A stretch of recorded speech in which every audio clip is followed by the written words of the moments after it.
भी नया कानून पारित किया गया है। जो बिल था टैक्सेशन और अदर अमेंडमेंट बिल 2026, वो कितना बड़ा बदलाव है और इससे आम लोग हैं उन पर क्या असर पड़ेगा, अगर आप संक्षिप्त में हमें समझा पाए।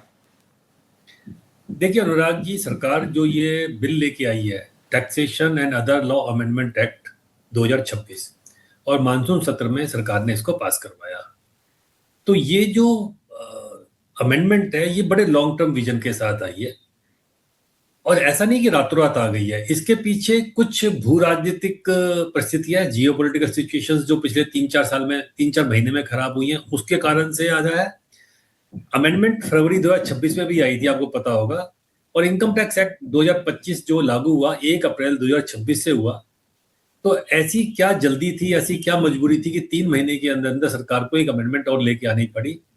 तो इसको समझने के लिए हमको पिछले 3 महीने में 4 महीने में जो ईरान अमेरिका में युद्ध हुआ, जिससे वार सिचुएशन से जो रुपये पे प्रेशर आया, जो फॉरेन एक्सचेंज रिजर्व्स हमारे कुछ कम हुए, कुछ एफआईआईज ने पैसा निकाला, तो उन सब के चैलेंजेस को देखते हुए ये अमेंडमेंट्स आई हैं।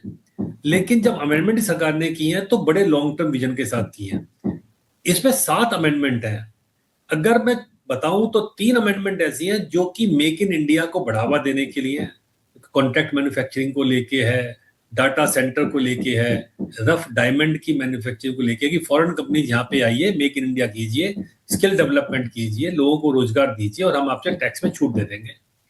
3 ऐसी एडजस्टमेंट की है, 3 ऐसी अमेंडमेंट की है जहां पे फॉरेन इन्वेस्टर को टैक्स पर डायरेक्ट छूट दी गई है। इन्वेस्टमेंट डायरेक्ट लेके आई, यानी आप मेक इन इंडिया के थ्रू इन्वेस्टमेंट लेके आओ या डायरेक्ट लेके आओ।